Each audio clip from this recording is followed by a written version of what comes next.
ನಮಸ್ಕಾರ. ಉದ್ಘಾಟಕರು ಮಾಡಿರೋ ಭಾಷಣ, 6 ಜನ ಮುಖ್ಯ ಅತಿಥಿಗಳ ಭಾಷಣ, ಪ್ರಾಸ್ತಾವಿಕ ಮಾತು, ಸ್ವಾಗತ ಮಾತು ಎಲ್ಲ ಮಾತೇ ಕೇಳಿರೋದ್ರಿಂದ ಒಂದು ಹಾಡು ಹೇಳ್ಬಿಟ್ಟು ನಾನು ಮಾತು ಶುರು ಮಾಡ್ತೀನಿ. ಅದು ಭಾನು ಅಕ್ಕಂಗೂ ತುಂಬ ಇಷ್ಟ, ಬಹುಶಃ ನಿಮಗೂ ಇಷ್ಟ ಆಗ್ಬೋದು.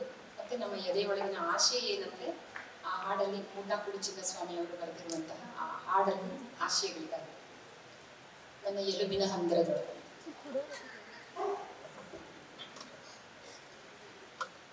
ನನ್ನ ಎಲುಬಿನ ಹಂದರದೊಳಗೊಂದು ಮಂದಿರವಿದೆ. ನನ್ನ ಎಲುಬಿನ ಹಂದರದೊಳಗೊಂದು ಮಂದಿರವಿದೆ. ಉಚ್ಛ್ವಾಸ ನಿಶ್ವಾಸಗಳ ಓಂಕಾರವಿದೆ.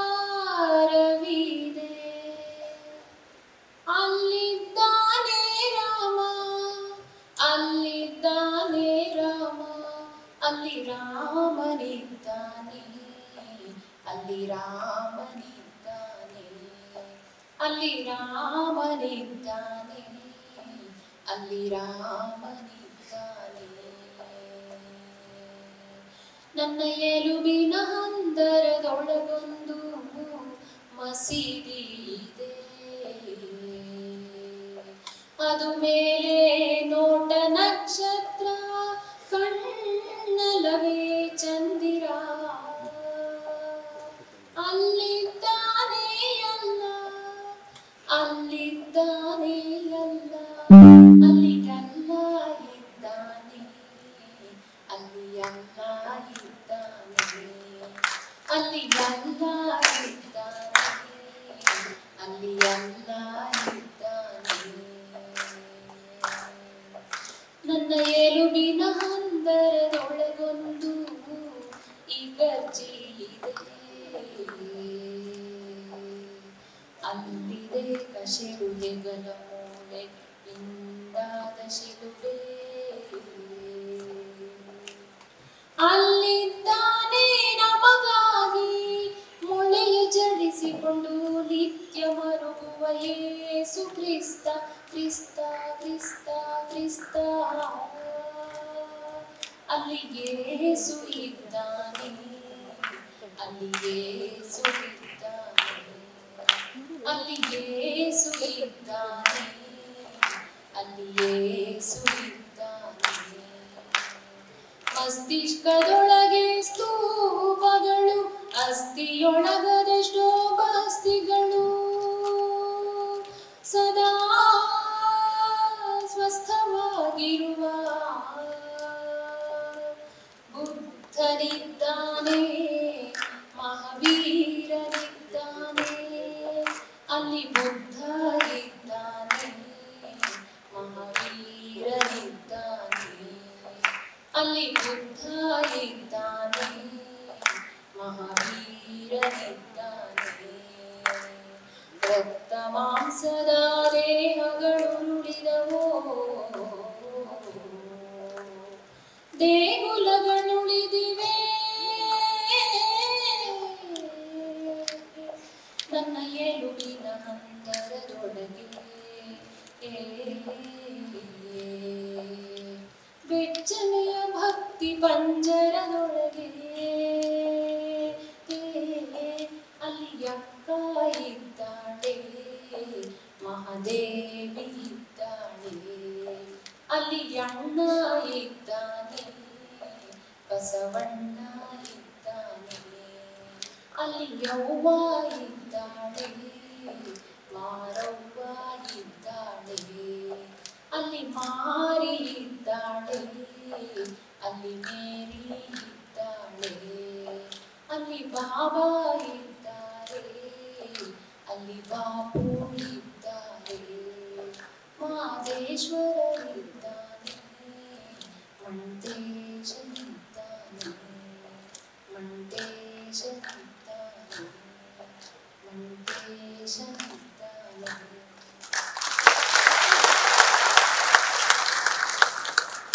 ಎಲ್ಲರಿಗೂ ನಮಸ್ಕಾರ.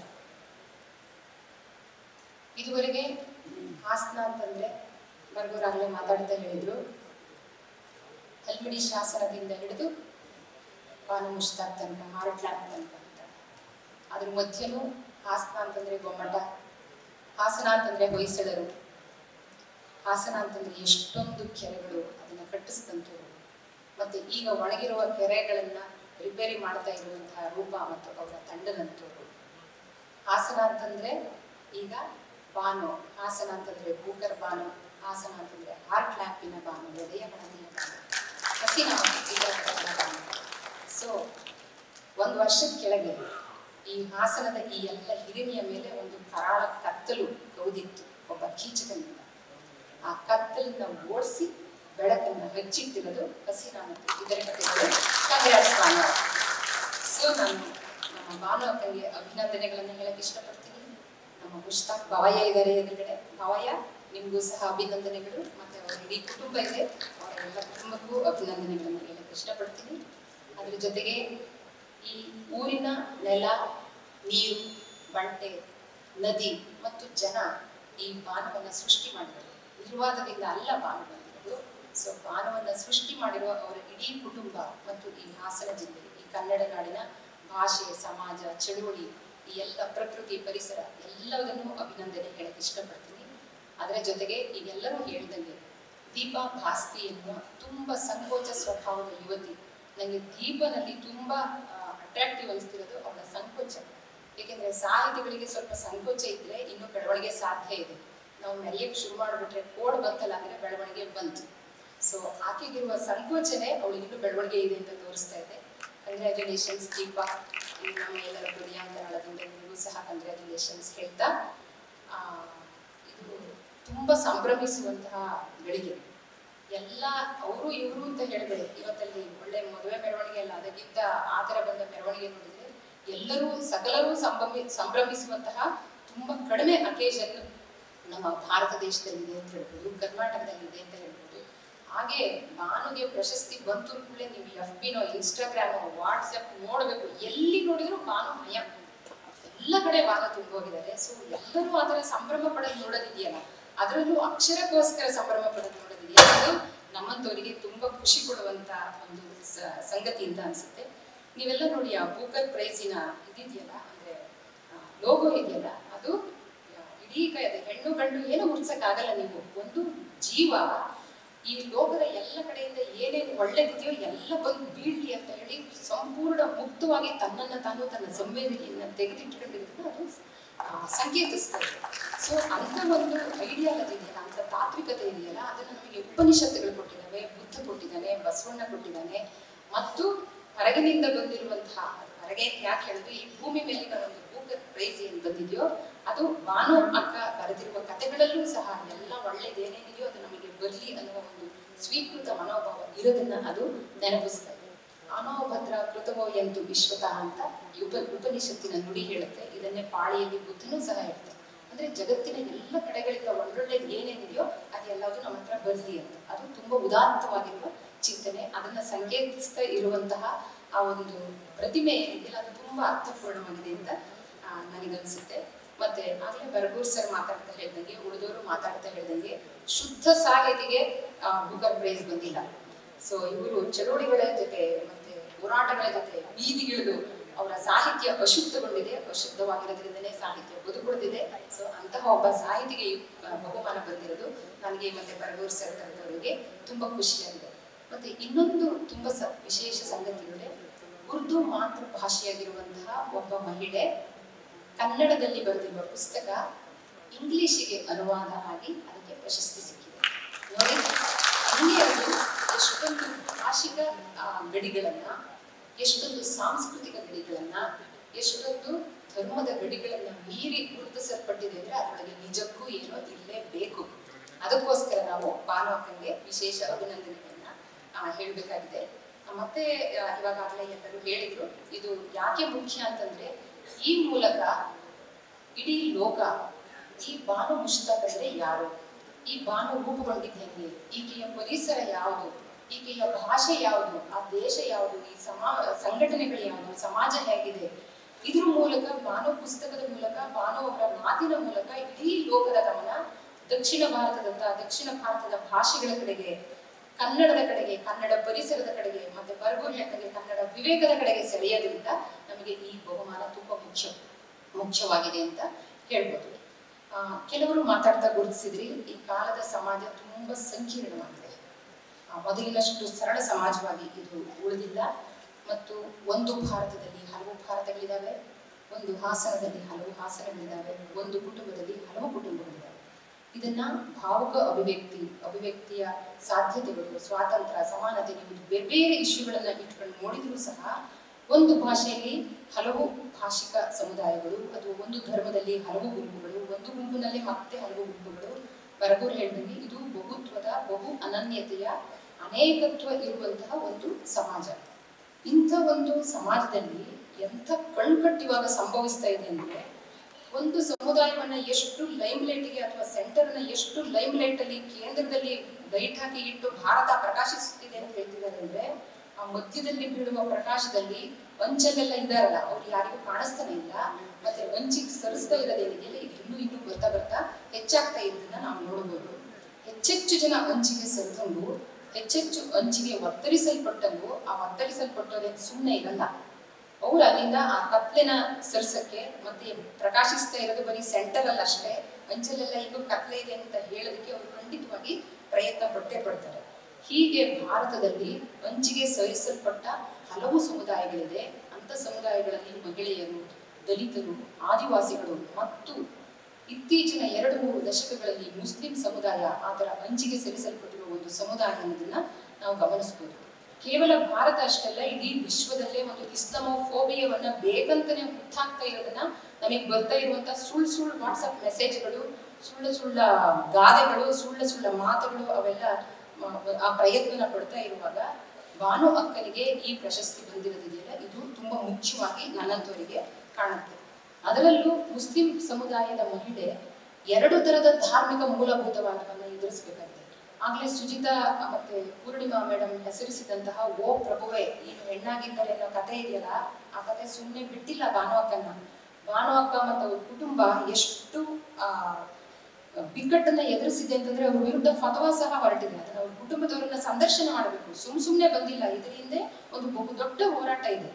ಸೊ ಬಾನು ಅಕ್ಕನ ಕಥೆಗಳ ಹಿಂದೆ 2 ಧಾರ್ಮಿಕ ಮೂಲಭೂತವಾದಿಗಳ ಒತ್ತಡ ಇದೆ, ಮತ್ತು 2 ಸಮಾಜಗಳ ಗಂಡಾಳಿಕೆಯ ಒತ್ತಡವೂ ಸಹ ಅದರೊಳಗಿದೆ. ಮತ್ತೆ ಈ ಬಹುಸಂಖ್ಯಾತ ಧರ್ಮದ ಕೋಮುವಾದ ಏನಿದೆಯೋ, ಅದು ಕಡಿಮೆ ಸಂಖ್ಯೆಯ ಧರ್ಮದ ಹೆಣ್ಮಕ್ಳ ಬಾಯಿ ಮುಗಿಸಿರುವ ಒತ್ತಡ ಏನಿದೆಯೋ ಅದು ಸಹ ಅದ್ರ ಹಿಂದಿದೆ. ಇದೆಲ್ಲವೂ ಸಹ ನಾವು ಗುರುತಿಸಕ್ಕೆ ಸಾಧ್ಯ ಆಗ್ಬೇಕು. ಆಗ್ಲೇ ಒಂದು ಕತೆ ಬಗ್ಗೆ ಅವ್ರು ಏನ್ ಹೇಳಿದ್ರಲ್ಲ, ಮಾತಾಡೋಕೆ ಅವಕಾಶನೇ ಸಿಕ್ಕದೆ ಇರುವಂತಹ ಹೆಣ್ಮಕ್ಳಿಗೆ ಮಾತಾಡುವಂತ ಅವಕಾಶ ಸಿಕ್ಕಿರೋದು ಬಾನು ಅಕ್ಕನ ಕತೆಗಳನ್ನ ಓದುವಾಗ ಗೊತ್ತಾಗುತ್ತೆ. ಅದು ಕುಟುಂಬದ ಮರ್ಯಾದೆ ಸುಮ್ಮನೆ ಇರಿ, ನಮ್ ಜಾತಿ ಇವಾಗ ತುಂಬಾ ಬಿಕ್ಕಟ್ಟಲ್ಲಿದೆ, ನೀವು ಸುಮ್ಮನಿರಿ. ಈಗ ನಮ್ ಇಡೀ ಧರ್ಮನೇ ಬಿಕ್ಕಟ್ಟಲ್ಲಿದೆ, ನೀವು ಸುಮ್ಮನಿರಿ. ಯಾವಾಗ್ಲೂ ಹೆಣ್ಣನ್ನ ಸುಮ್ಮನಿರಿ ಅಂದ್ರೆ ಆ ಬಿಕ್ಕಟ್ಟು ಯಾವಾಗ್ಲೂ ಕೊನೆ ಆಗೋ ಲಕ್ಷಣಗಳೇ ಇಲ್ಲ. ಒಂದಾದ್ಮೇಲೆ ಒಂದು ಬಿಕ್ಕಟ್ಟುಗಳು ಬರ್ತಲೇ ಇರ್ತವೆ. ಅಂತ ಸುಮ್ಮನಿರಿಗಳ ಮಧ್ಯೆ ನಮ್ಮ ಬಿಕ್ಕಟ್ಟನ್ನು ಪರಿಹರಿಸ್ಕೊಳ್ಬೇಕು. ಹೇಗೆ ಬಾಬಾ ಸಾಹೇಬರು ಬರೀ ದೇಶಕ್ಕೆ ಸ್ವತಂತ್ರ ಬಂದ್ರೆ ಅದರಲ್ಲಿ ತಳ ಸಮುದಾಯಗಳ ಬಿಕ್ಕಟ್ಟು ಏನೂ ಹೋಗಲ್ಲ, ಸ್ವರಾಜ್ಯದ ಜೊತೆಗೆ ಈ ಸಮಾನತೆನೂ ಬರಬೇಕು ಅಂತ ಹೇಗೆ ಎತ್ತಿಡಿದ್ರು, ಅದೇ ರೀತಿ ಪ್ರತಿ ಜಾತಿಯ, ಧರ್ಮದ, ಸಮುದಾಯದ, ಸಂಘಟನೆಯ ಮಹಿಳೆಯೂ ಕೂಡ ತನ್ನ ಅವಕಾಶಕ್ಕಾಗಿ, ತನ್ನ ಸ್ಪೇಸ್ಗಾಗಿ, ಸ್ವಾಯತ್ತ ಬದುಕಿಗಾಗಿ, ತನ್ನ ನಿರ್ಧಾರಗಳಿಗಾಗಿ ಹೋರಾಡಲೇಬೇಕಾಗಿರೋದು ತುಂಬಾ ಅಗತ್ಯವಾಗಿದೆ ಅಂತ ಹೇಳ್ಬೋದು. ಯಾವುದೇ ಕಾಲದ ಜೊತೆ, ಅದು ಎಂತ ಬಿಕ್ಕಟ್ಟೇ ಇರಲಿ, ಎಂತ ವಿಷಮ ಕಾಲನೇ ಇರಲಿ, ವಿಷಮ ಕಾಲದ ಜೊತೆ ಕಲಾವಿದರು, ಸಾಹಿತಿಗಳು ಸುಮ್ಮನಾಗಲ್ಲ. ಅವರು ಕಾಲದ ಜೊತೆ ಬೆಳಿತಾನೆ ಹೋಗ್ತಾರೆ. ಆ ಕಾಲದ ಜೊತೆ ಬೆಳಿತಾನೆ ಹೋಗ್ತಾ ಇದ್ದಾರೆ ಅನ್ನೋದು ಇವತ್ತಿನ ಕಲಾವಿದರು, ಇವತ್ತಿನ ಹೋರಾಟಗಾರರು ಮತ್ತು ಇವತ್ತಿನ ಕವಿ ಸಾಹಿತಿಗಳನ್ನು ನೋಡಿದ್ರೆ ನಮಗೆ ಗೊತ್ತಾಗುತ್ತೆ. ಮತ್ತೆ ನಮ್ಮ ಬಾನು ಅಕ್ಕ ಸಹ ವಿಷಮಗೊಳ್ಳುತ್ತಿರುವ ಕಾಲದ ಜೊತೆನೆ ಸುಮ್ಮನಾದ್ರೆ ಬೆಳೆದಿರುವಂತಹ ಒಂದು ಜೀವ ಅನ್ನೋದನ್ನ ನಾವು ಗುರುತಿಸ್ಬೇಕು. ಅಲ್ಲವ ಪ್ರಭು ಒಂದು ಮಾತು ಹೇಳ್ತಾನೆ, ಮೈಯ ಗಾಯವನ್ನು ಅರಿಯಬಹುದಲ್ಲದೆ ಕಣ್ಣ ಗಾಯವನ್ನು ಅರಿಯಬಾರದು. ಮೈಗಾಗಿರೋ ಗಾಯನ ಯಾವ್ಯಾವುದೋ ಮುಲಾಮ, ಆಂಟಿಬಯೋಟಿಕ್ ತರ ಗುಣ ಮಾಡ್ಕೊಳ್ತೀರ. ಕಣ್ಣಿಗಾಗಿರೋ ಗಾಯನ ನೀವು ಹೆಂಗ್ ಮರೆಸ್ತೀರ? ಆ ಕಣ್ಣಿನ ಗಾಯ ಮರೆಯೋದು ಅಷ್ಟು ಸುಲಭದ ಕ್ರಿಯೆ ಅಲ್ಲ. ಮತ್ತೆ ಆ ಕಣ್ಣಿಗಾಗಿರುವ ಗಾಯ ಆ ಕಣ್ಣಿನ ಜೊತೆ ಉಳಿಯಲ್ಲ. ಅದು ಒಂಥರ ತಲೆಮಾರುಗಳಿಂದ ತಲೆಮಾರುಗಳಿಗೆ ಆ ಕಣ್ಣ ಗಾಯ ಹಂಗಂಗೆ ಗರ್ಕಡ್ತಾ ಬರೋದನ್ನ ನಾವು ನೋಡ್ಬೋದು. ಒಂಥರ ಪ್ರಫೌಂಡ್ ಟ್ರಾಮಾ ಅಂದ್ರೆ ಆ ಕಲೆಕ್ಟಿವ್ ಟ್ರಾಮಾ ಇದೆಯಲ್ಲ, ಅದರಲ್ಲೂ ನಾನು ಹೇಳ್ದಂಗೆ ಒತ್ತರಿಸಲ್ಪಟ್ಟ ಮಹಿಳಾ ಸಮುದಾಯ, ಮುಸ್ಲಿಂ ಸಮುದಾಯದ ಡ್ರಾಮಾ ಏನಿದೆಯೋ ಅದು ಒಬ್ಬರ ನೋವಾಗಿರಲ್ಲ, ಒಬ್ಬರು ಸಂಕಟ ಆಗಿರಲ್ಲ, ಇಡೀ ಸಮುದಾಯದ ನೋವಾಗಿರುತ್ತೆ. ಮತ್ತೆ ಆ ಕಣ್ಣಿನ ಗಾಯ ಇದೆಯಲ್ಲ ಅದು ತಲೆಮಾರುಗಳಿಂದ ತಲೆಮಾರುಗಳಿಗೆ ಹರಿತಾ ಇರುತ್ತೆ. ಅಂತ ಹೊತ್ತಲ್ಲಿ ಈ ಅಂಚಿನಲ್ಲಿ ನಿಂತಿರುವಂತಹ ಮಹಿಳೆಯರು ತುಂಬಾ ಸಭ್ಯತೆ ಸೋಗಾಕಿ ಮಾತಾಡಕ್ಕಾಗಲ್ಲ. ಅವ್ರು ಮಾತಾಡಿದ್ರೆ ಅವರಲ್ಲಿ ಆಕ್ರೋಶನೆ ಬರುತ್ತೆ, ಮತ್ತೆ ಅವರು ಆಕ್ರಮಣಕಾರಿಯಾಗಿ ಮಾತಾಡ್ತಾರೆ. ಅಂತ ಆಕ್ರೋಶದ ಮಾತುಗಳನ್ನ, ಆಕ್ರಮಣಕಾರಿ ಮಾತುಗಳನ್ನ ನೀವು ಹಸೀನಾ ಮತ್ತು ಇದರ ಕಥೆಗಳಲ್ಲಿರುವ ಹಲವಾರು ಕಥೆಗಳಲ್ಲಿ ಗುರುತಿಸಕ್ಕೆ ಸಾಧ್ಯ ಇದೆ. ಮತ್ತೆ ಒಂದು ವಿಷಯ, ಇಲ್ಲಿ ಸಾಕಷ್ಟು ಹೆಣ್ಮಕ್ಳಿದೀವಿ, ಕಥೆನ ಯಾರು ಹೇಳ್ತಾರೆ? ಯಾವತ್ತು ಕಥೆನ ಯಾರು ಹೇಳ್ತಾರೆ ಅಂತಂದ್ರೆ, ಯಾರು ಶ್ರಮ ಪಟ್ಟು ಅಮಾನವೀಯ ಶ್ರಮದಿಂದ ಬೇಸತ್ತಿರ್ತಾರೋ ಅವ್ರು ಕಥೆ ಹೇಳ್ತಾರೆ. ಕಥೆನ ವಿರಾಮದಲ್ಲಿರೋರು ಹೇಳಕ್ಕಾಗಲ್ಲ. ವಿರಾಮದಲ್ಲಿರೋರ ಹತ್ರ ಒಂದು ಕಥೆ ಹೇಳೇ ಹೋಗು, ನಿಮ್ಮ ಅಮ್ಮನ ಹತ್ರ ಕೇಳು, ನಿಮ್ಮ ಅಜ್ಜಿ ಹತ್ರ ಕೇಳು. ವಿರಾಮದಲ್ಲಿರೋರಿಗೆ ಕಥೆ ಹೇಳಕ್ಕಾಗಲ್ಲ. ಕಥೆ ಹೇಳೋದು ಯಾವಾಗಲೂ ಶ್ರಮಿಕ ಸಮುದಾಯದವರು, ಶ್ರಮ ಪಟ್ಟವರು. ಯಾಕೆ ಕಥೆ ಹೇಳ್ತಾರೆ ಅವರು ಕಥೆ ಹೇಳೋದು ನಮ್ಮ ಅಮಾನವೀಯ ಶ್ರಮವನ್ನ ಮರೆಯಲಿಕ್ಕೆ, ಆ ಅಮಾನವೀಯ ಶ್ರಮದ ಆಯಾಸವನ್ನ ಹೋಗಲಾಡಿಸ್ಕೊಳ್ಳಕ್ಕೆ, ಮತ್ತೆ ಅದರಲ್ಲಿರುವ ಏಕತಾನತೆಯನ್ನ ಹೋಗಲಾಡಿಸ್ಕೊಳ್ಳಕ್ಕೆ, ಮತ್ತೆ ಅವ್ರಿಗೆ ಆಗಿದ್ದನ್ನು ಎಲ್ಲೂ ಹೇಳಕ್ಕಾಗಿರಲ್ಲ, ಅದನ್ನ ಕಥೆ ರೂಪದಲ್ಲಿ ಹೇಳ್ಕೊಳ್ತಾರೆ. ತನ್ನಗೆ ಯಾರ್ಯಾರಿಗೆ ಆಗ್ತಾ ಇದೆಯಲ್ಲ ಅವ್ರ ಜೊತೆ ಕನೆಕ್ಟ್ ಆಗಕ್ಕೆ ಅಂತ ಹೇಳ್ಕೊಳ್ತಾರೆ. ಪರಿಹಾರದ ದಾರಿ ಹುಡುಕಕ್ಕೆ ಹೇಳ್ತಾರೆ, ಮತ್ತು ತನ್ನನ್ನ ತಾನು ಶೋಧಿಸಿಕೊಳ್ಳಕ್ಕೆ ಅಂತ ಕಥೆ ಹೇಳ್ತಾರೆ. ಸೊ ಎಲ್ಲ ಕಥೆಗಳು, ಭಾನು ಅಕ್ಕ ಬರ್ದಿದ್ದಿರ್ಲಿ, ನಾನು ಬರ್ದಿದ್ದಿರ್ಲಿ, ಬರಗೂರು ಬರ್ದಿದ್ದಿರ್ಲಿ, ಎಲ್ಲವೂ ಆಟೋಬಯೋಗ್ರಾಫಿಕಲ್ಲೇ. ಅದರಲ್ಲಿ ಎಲ್ಲೋ ಒಂದು ಚೂರು ನಮ್ಮ ಹೆಜ್ಜೆ ಜಡ್ ಇರುತ್ತೆ. ನಾವು ಅದಕ್ಕೆ ಕತೆ ಬರಿತೀವಿ. ಯಾಕೆ ಬರಿತೀವಿ ಅಂದ್ರೆ ನಮ್ಮ ಒಳಗಿನ ಬೆಂಕಿ ಇದೆಯಲ್ಲ ಅದನ್ನ ತಣಿಸ್ಕೊಳ್ಳಕ್ಕೆ, ಬದುಕಕ್ಕೆ ಅಂತ ಕತೆ ಬರಿತೀವಿ. ಬಾಮಾ ಫಾಸ್ಟಿನಾ ಎನ್ನುವ ತಮಿಳುನಾಡಿನ ಒಬ್ಬ ದಲಿತ ಕ್ರೈಸ್ತ ಸನ್ಯಾಸಿನಿ ಅವರ ಆತ್ಮಚರಿತ್ರೆಯನ್ನು ಬರೀತಾರೆ. ಅವರು ಹೇಳ್ತಾರೆ, ಮತ್ತೆ ಪೀಠಾಧಿಪತಿಯ ಪತ್ನಿ ತೆಹಮಿನಾ ದುರಾನಿ ಅನ್ನುವ 6ನೇ ಹೆಂಡತಿ ಅವಳದನ್ನು ಕತೆ ಬರೀತಾರೆ. ಅವಳು ಹೇಳ್ತಾನೆ, ನಾನು ಯಾಕೆ ಬರ್ದೆ ಅಂದ್ರೆ ಬರೀತಿದ್ರೆ ನಾನು ಸತ್ತೋಗ್ತಿದ್ದೆ, ಅದಕ್ಕೆ ನಾನು ಬರ್ತಿದ್ದೀನಿ, ಬರ್ದು ನಾನು ಬದುಕಿದ್ದೀನಿ ಅಂತ ಭಾನು ಮಕ್ಕಳು ತಮ್ಮ ಸಂದರ್ಶನಗಳಲ್ಲಿ ಹೇಳಿದ್ದಾರೆ. ಅವ್ರ ಕಥೆಗಳನ್ನ ನಾವು ಓದಿದ್ರೆ ಗೊತ್ತಾಗುತ್ತೆ, ಎಷ್ಟೋ ಮಹಿಳೆಯರ ಕಥೆಗಳನ್ನ ಓದಿದ್ರೆ ಗೊತ್ತಾಗುತ್ತೆ. ಹೆಣ್ಮಕ್ಳು ಯಾಕೆ ಕಥೆ ಬರೀತಾರೆ ಅಂದ್ರೆ ಕಥೆ ಬರೆದು ಬದುಕಕ್ಕೆ ಅಂತ ಬರೀತಾರೆ, ಕನೆಕ್ಟ್ ಆಗಕ್ಕೆ ಅಂತ ಬರೀತಾರೆ. ಶಹಜಾದ ಅನ್ನೋದು ನಿಮಗೆ ಗೊತ್ತಿದೆಯಲ್ಲ, ಅರೇಬಿಯನ್ ನೈಟ್ಸ್, ಅವಳು ಎತ್ತಕ್ಕೆ ಸಾವು ಕಥೆ ಹೇಳಿದ್ದು, ಜೀವಂತ ಉಳಿಯಕ್ಕೆ ಅಂತ ಕಥೆ ಹೇಳಿದ್ದು. ಹಾಗೆ ನಾವು ಕಥೆ ಹೇಳುವ ಪ್ರತಿಯೊಬ್ಬರೂ ಸಹ ತಾವು ಬದುಕುಳಿಯಕ್ಕೆ, ಆ ಒತ್ತಡವನ್ನ ತಡ್ಕೊಳ್ಳಕ್ಕೆ, ಆಕ್ರೋಶವನ್ನ ಹೊರಹಾಕ್ಲಿಕ್ಕೆ ಕಥೆ ಹೇಳ್ತಾರೆ. ಭಾನು ಅಕ್ಕನ ಕಥೆಗಳು ನೀವೆಲ್ಲರೂ ಕೇವಲ ಎದೆಯ ಹಣತೆ ಅನ್ನುವ ಸಣ್ಣ ಪುಸ್ತಕಕ್ಕೆ ತೃಪ್ತರಾಗಂಗಿಲ್ಲ. ಹಸೀನಾ ಮತ್ತು ಇದರ ಕಥೆಗಳನ್ನು 700 ಚಿಲ್ಲರೆ ಪೇಜ್ಗಳು ಅದಷ್ಟನ್ನು ತಗೊಂಡು ಓದಿ, ಅದು ಆಕ್ಚುಲಿ ನಿಜವಾದ ಸನ್ಮಾನ ಭಾನು ಅಕ್ಕನಿಗೆ ಮಾಡೋದಂತ ನಾನು ಭಾವಿಸಿದ್ದೀನಿ. ಎಲ್ಲರೂ ಸಹ ಅದನ್ನ ಓದ್ಬೇಕು. ಎಲ್ಲವೂ ಭಾನು ಅಕ್ಕನ ಕಥೆಗಳಲ್ಲಿ ಪ್ರತಿಫಲಿಸಿದವು. ಅದರಲ್ಲಿ ಬರುವ ಪಾತ್ರಗಳು ಹಸೀನಾ, ಅಮೀನಾ, ಆಬೀದಾ, ಅಶ್ರಫಾ, ಶಾಯಿಸ್ತಾ, ಮೆಹರೂನ್, ಸನಾ, ಫಾತಿಮಾ, ನೋವು ಇರ್ಬೋದು, ಸಂಭ್ರಮ ಇರ್ಬೋದು, ಆತಂಕ ಇರ್ಬೋದು, ಕನಸುಗಳಿರ್ಬೋದು, ಅದನ್ನೆಲ್ಲ ಹೊರಗಾಕೋದು ಹೆಂಗೆ? ಅದನ್ನೆಲ್ಲ ಕಥೆಗಳ ರೂಪದಲ್ಲಿ ಹೊರಗಾಕಿದ್ದಾರೆ. ಕವನಗಳನ್ನು ಬರೆದಿದ್ದಾರೆ, ಭಾಷಣಗಳನ್ನು ಸಹ ಭಾನು ಅಕ್ಕ ಮಾಡಿದ್ದಾರೆ. ಮತ್ತೆ ಒಂದು ಎಪಿಸ್ಟೆಮಿಕ್ ಪ್ರಿವಿಲೇಜ್ ಅಂತ ಹೇಳ್ತಾರೆ. ನಾವು ಏನನ್ನ ಅನುಭವಿಸ್ತೀವೋ ಅದನ್ನ ಅನುಭವಿಸುವ ಕಾರಣದಿಂದ ಅದನ್ನ ಹೇಳ್ಕೊಳ್ಳುವಂತಹ ಒಂದು ಹಕ್ಕು ದೊರೆಯುತ್ತೆ. ಭಾನು ಅಕ್ಕನಿಗೆ ಅಂತಹ ಒಂದು ಎಪಿಸ್ಟೆಮಿಕ್ ಪ್ರಿವಿಲೇಜ್ ಇದೆ. ಹಾಗಾಗಿ ಈ ಕಥೆಗಳನ್ನ ಭಾನು ಅಕ್ಕ ಮಾತ್ರ ಬರೆಯಕ್ಕೆ ಸಾಧ್ಯ ಇದೆ. ಅದಕ್ಕೋಸ್ಕರ ಅವ್ರು ಬರೆದಿದ್ದಾರೆ, ಮತ್ತು ಅದು ಗುರುತಿಸಲ್ಪಟ್ಟಿದೆ ಅನ್ನೋದು ನಿಜಕ್ಕೂ ಒಂದು ತುಂಬಾ ಬಹುದೊಡ್ಡ ವಿಚಾರ ಅಂತಾನೆ ನಾನು ಭಾವಿಸಿದ್ದೀನಿ. ಹಸೀನಾ ಮತ್ತು ಇತರ ಕಥೆಗಳಲ್ಲಿ ಒಟ್ಟು 47 ಕಥೆಗಳಿದ್ದಾವೆ. ಒಂದೊಂದು ಕಥೆನೂ ಅಕ್ಕ ಮನಸ್ಸು ಮಾಡಿದ್ರೆ ಒಂದೊಂದು ಕಾದಂಬರಿ ಮಾಡ್ಬೋದು. ಅಷ್ಟು ವಿಶಾಲ ಕ್ಯಾನ್ವಾಸ್ ಅಲ್ಲಿ ನೀವು ಶಾಯಿಸ್ತಾ ಮಹಲಿನ ಚಪ್ಪಡಿ ಕಲ್ಲುಗಳು ಓದ್ಬಿಟ್ರು, ಇವ್ರು ಕಥೆ ಯಾಕೆ ಮಾಡಿದ್ರು, ಒಂದು ದೊಡ್ಡ ಕಾದಂಬರಿ ಮಾಡಿದ್ವಿ. ಸಂಘಟನೆ, ಮನೆ ನಿಭಾಯಿಸ್ಬೇಕು, ತನ್ನನ್ನು ತಾನು ಕಾಪಾಡಿಕೊಳ್ಬೇಕು, ತನ್ನನ್ನು ಸಂಭಾಳಿಸ್ಕೊಳ್ಬೇಕು. ಇದ್ರ ಮಧ್ಯೆ ಅವರು 47 ಕಥೆಗಳನ್ನ ಬರೆದಿದ್ದಾರೆ. 470ನ್ನ ಅರ್ಧಂಬರ್ಧ ಬಿಟ್ಟು ಎದೆಯೊಳಗೆ ಇಟ್ಕೊಂಡಿರ್ಬೋದು, ಅದನ್ನು ಬರೆಯಕ್ಕೆ ಆಗದೆ ಇರ್ಬೋದು. ಅದರಲ್ಲಿ 12 ಕಥೆಗಳು ಇಂಗ್ಲಿಷಿಗೆ ಅನುವಾದ ಆಗಿ ಎದೆಯ ಹಣತೆ ಅನ್ನುವ ಸಂಕಲನದಲ್ಲಿದೆ. ಹಾರ್ಟ್ ಲ್ಯಾಂಪ್ ಅಂತ ಇಂಗ್ಲಿಷಿಗೆ ಅನುವಾದ ಆಗಿದೆ. ಮತ್ತೆ ಬರಗೂರು ಹೇಳಿದಂಗೆ, ಮತ್ತೆ ನಾವು ಸಹ ನಮ್ಮ ಮಾತುಗಳಲ್ಲಿ ಗಮನಿಸ್ಕೊಳ್ಳದಂಗೆ, ಅಕಾಡೆಮಿಕ್ ವಲಯ ಭಾನು ಕಥೆಗಳನ್ನ ಅಷ್ಟಾಗಿ ಗಮನಿಸಿಲ್ಲ. ಮಹಿಳಾ ಕಾವ್ಯ, ಮಹಿಳಾ ಕಥೆಗಳು ಅಥವಾ ಮಹಿಳಾ ಸಾಹಿತ್ಯ ಅಂದವಾಗ ಭಾನು ಹೆಚ್ಚಾಗಿ ಸುಳಿಯಲ್ಲ.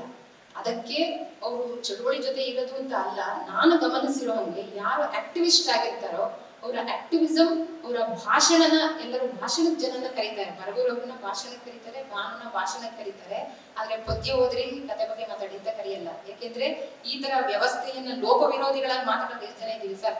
ತುಂಬಾ ಕಡಿಮೆ ಇದೀವಿ. ಅದಕ್ಕೆ ನಮ್ಮನ್ನ ಭಾಷಣಕ್ಕೆ ಕರೀತಾರೆ ಹೊರತು ನಮ್ಮ ಸಾಹಿತ್ಯನ ಗಮನಿಸಲ್ಲ ಅಂತ ಕಾಣುತ್ತೆ. ಇನ್ಮೇಲಾದರೂ ಈ ಭೂಕರಿನ ನೆಪದಲ್ಲಿ ಬರಗೂರು ಹೇಳಿದಂಗೆ ವಿಮರ್ಶಾ ವಲಯ ಒಂದು ಆತ್ಮಾವಲೋಕನ ಮಾಡಿಕೊಂಡು ಭಾನುಕಥೆಗಳು ಹೇಗಿದ್ದಾವೆ, ಅದು ಯಾಕೆ ಮುಖ್ಯ, ಇಡೀ ಕನ್ನಡ ಸಾಹಿತ್ಯದ ಮಹಿಳಾ ಸಾಹಿತ್ಯದ ಪರಿಪ್ರೇಕ್ಷ್ಯದಲ್ಲಿ ಭಾನುಕಥೆಗಳು ಎಲ್ಲಿ ನಿಲ್ತವೆ, ಈ ತರದ ನಿಜವಾದ ಗುರುತಿಸುವಿಕೆಯಿಂದಲೇ ಶುರುವಾಗಬೇಕಾಗಿದೆ. ಮತ್ತು ಆ ಕತೆ ಓದಿದ ಕೂಡಲೇ ಪೂರ್ಣಿಮಾ ಮೇಡಮ್ ಹೇಳಿದಂಗೆ ಭಾನು ಇದನ್ನ ಬರವಣಿಗೆಯವರಿಗೆ ಪ್ರವೃತ್ತಿ ಅಲ್ಲ, ಅವರಿಗೆ ಟೈಮ್ ಪಾಸ್ ಅಲ್ಲ, ಅಥವಾ ನಿಮ್ಮ ಹವ್ಯಾಸ ಯಾವುದಂದ್ರೆ ಬರವಣಿಗೆ ಅಂತಾರೆ. ಬರವಣಿಗೆ ಕೆನಾಟ್ ಬಿ ಎ ಹವ್ಯಾಸ. ಅದೇಂಗೆ ಹವ್ಯಾಸ ಆಗಕ್ಕಾಗುತ್ತೆ? ಬದುಕು ಮತ್ತು ಹೋರಾಟ ಎರಡು ಒಂದೇ ಆಗಿರುವ ವಿಸ್ಮಯ ಅವರ ಬರಹ. ಹಂಗಾಗಿ ಅದು ನಮ್ಮನ್ನ ಅಷ್ಟು ಕಾಡುತ್ತೆ. ಮತ್ತೆ ಅಕ್ಕಮಹಾದೇವಿ ಹೇಳ್ದಂಗೆ ನಾನು ಬರೆದುದಲ್ಲದೆ ಸೈರಿಸಲಾರೆನಯ್ಯ ಅಂತ ಬರೆದಿದ್ದಾರೆ ಅಂತ ಅನ್ಸುತ್ತೆ. ಅಷ್ಟು ಒತ್ತಡದಲ್ಲಿ ಆ ಕಥೆಗಳು ಬಂದಿರೋದನ್ನ, ಅವ್ರು ನೋಡಿರುವ ಕಣ್ಣು ಗಾಯ ಏನಿದೆಯಲ್ಲ ಅದನ್ನ ಮಾಯಿಸ್ಕೊಳ್ಳಕ್ಕೆ ಅವರು ಬರೆದಿರೋದನ್ನ ನಾವು ಗಮನಿಸ್ಬೋದು. ಮತ್ತೆ ಅವರ ತರಹೇವಾರಿ ಪಾತ್ರಗಳಲ್ಲಿ ಬಹುತೇಕ ಪಾತ್ರಗಳು ಕೌಟುಂಬಿಕ ಮಹಿಳೆಯ ಸ್ಥಾನದಿಂದ ಸಾಮಾಜಿಕ ಮಹಿಳೆ ಆಗ್ಬೇಕು, ಅದು ಮುಖ್ಯ ಅನ್ನೋದನ್ನ ಪ್ರತಿಪಾದಿಸೋದನ್ನ ನಾವು ನೋಡ್ಬೋದು. ಇನ್ನೊಂದು 5 ನಿಮಿಷದಲ್ಲಿ ಮಾತು ಮುಗಿಸ್ತೀನಿ.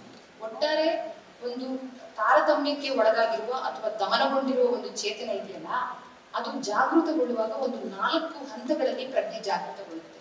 ಇದು ದಲಿತ ಸಮುದಾಯಕ್ಕೂ, ಮಹಿಳಾ ಸಮುದಾಯಕ್ಕೂ, ಮುಸ್ಲಿಂ ಸಮುದಾಯಕ್ಕೂ ಎಲ್ಲ ದಮನಿತರಿಗೂ ಇದು ಅನ್ವಯಿಸುತ್ತೆ.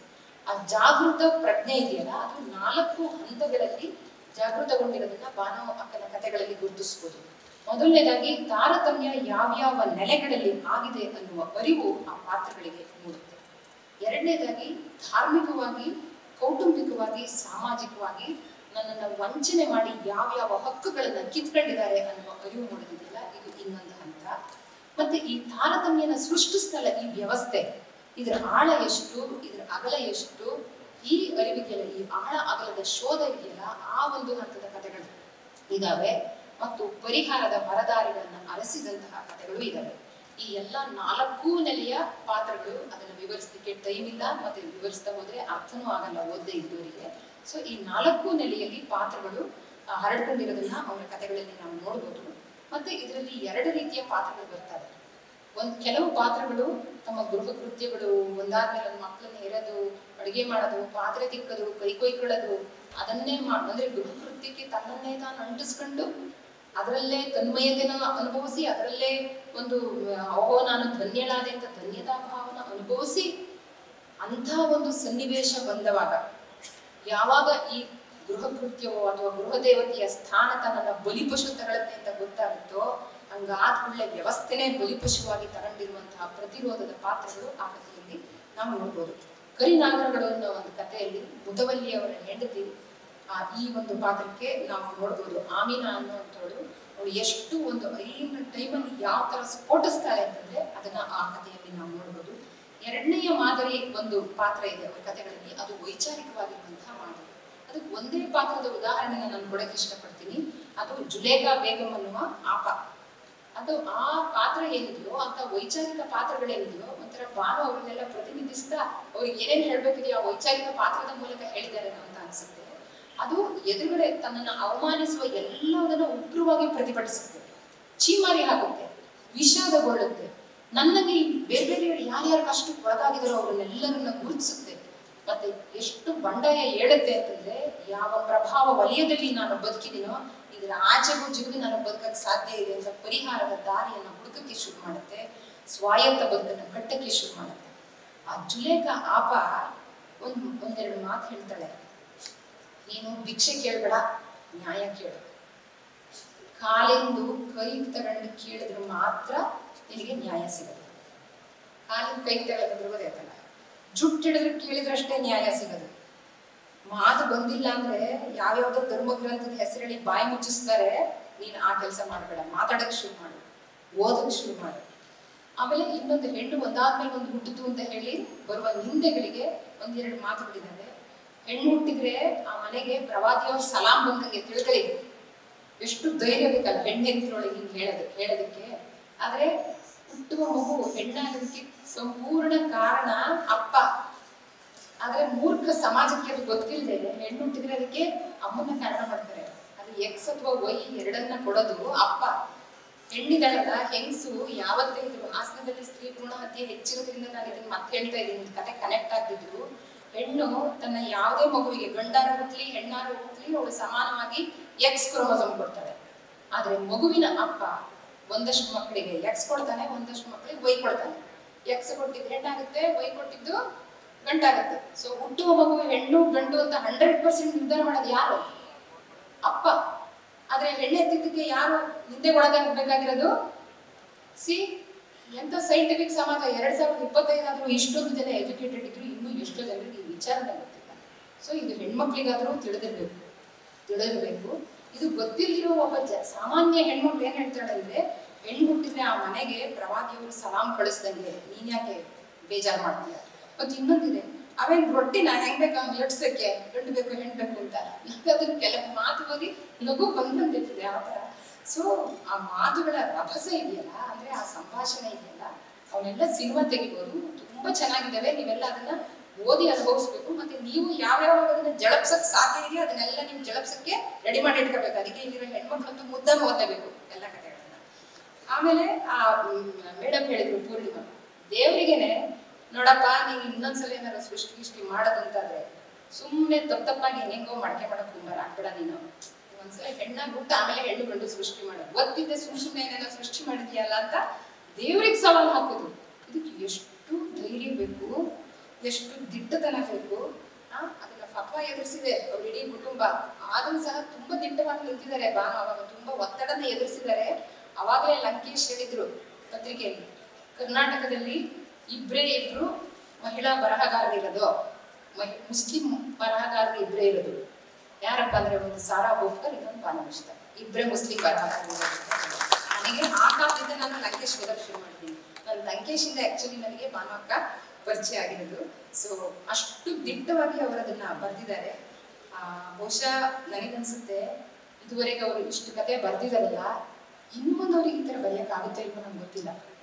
ಈಗ ಅವರು ಜೀವನ ಚರಿತ್ರೆ ಬರೀತಿದ್ದಾರೆ, ಜೀವನ ಚರಿತ್ರೆನ ಇಷ್ಟೇ ದಿಟ್ಟವಾಗಿ ಬರೀತಿದ್ದಾರೆ, ಇಷ್ಟೇ ದಿಟ್ಟವಾಗಿ ಬರೀಲಿ. ಇನ್ನು ಮುಂದೆ ಈ ಥರ ಬರೆಯೋಕ್ಕಾಗುತ್ತೆ ಇಲ್ಲ. ಯಾಕೆಂದ್ರೆ ಕಾಲ ಇದೆಯಲ್ಲ, ಇದು ಬೇರೆ ಬೇರೆ ಕಡೆಯಿಂದ ಕ್ಲಿಪ್ ಆಗುತ್ತೆ. ಅದರಲ್ಲೂ ಹೆಣ್ಮಕ್ಳಿಗಂತೂ ಬೇರೆ ಬೇರೆ ಫಿಲ್ಟರ್ಗಳು, ನಾನಾ ನಮೂನೆ ಫಿಲ್ಟರ್ಗಳು, ನಾನಾ ಬಣ್ಣದ ಫಿಲ್ಟರ್ಗಳು.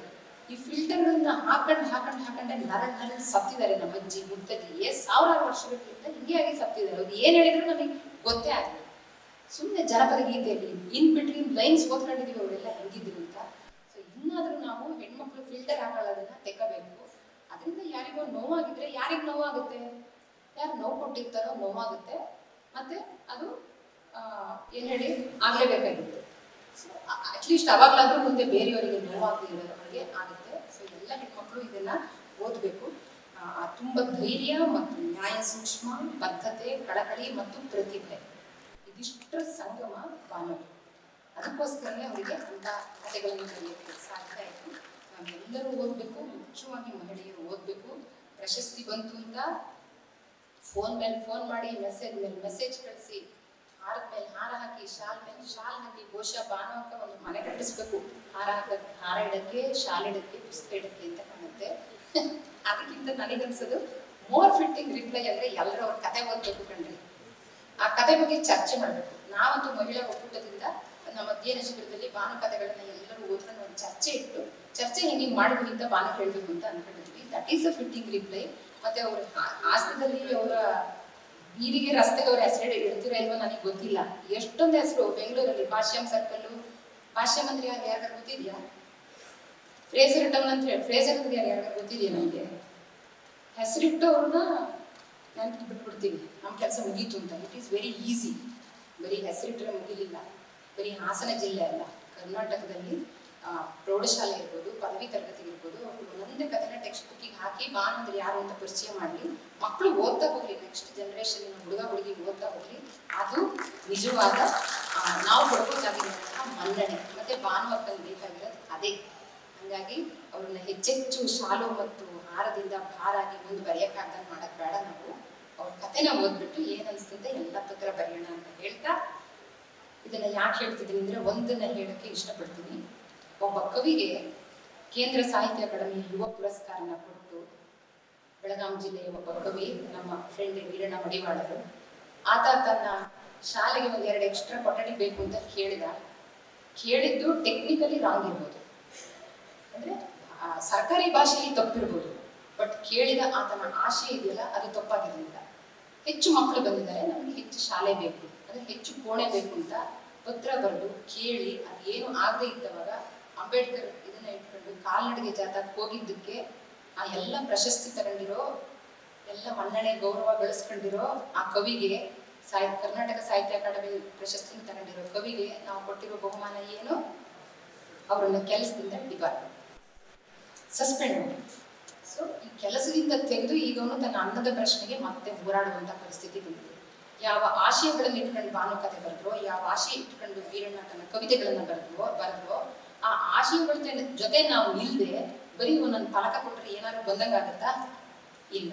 ನಾವು ಭಾನು ಅಕ್ಕನ ಆಶಯಗಳ ಜೊತೆ ನಿಲ್ಲೋಣ, ವೀರಣ್ಣನ ಆಶಯಗಳ ಜೊತೆ ನಿಲ್ಲೋಣ. ಇವರಂಗೆ ಮುಂದೆ ಯಾರ್ಯಾರಿಗೆ ನಾವು ಗೌರವಿಸ್ತೀವೋ, ಪೌರ ಸನ್ಮಾನ ಪ್ರಶಸ್ತಿ ಕೊಟ್ಟು ಗೌರವಿಸ್ತೀವೋ ಅವರ ಆಶಯಗಳ ಜೊತೆ ಬದುಕೋಣ ಅಂತ ಹೇಳ್ತಾ ಬಹುಶಃ 20 ನಿಮಿಷ ಆಯ್ತು. ನಾನು ಮಾತು ಮುಗಿಸ್ತೀನಿ. ಎಲ್ಲರಿಗೂ ಧನ್ಯವಾದ.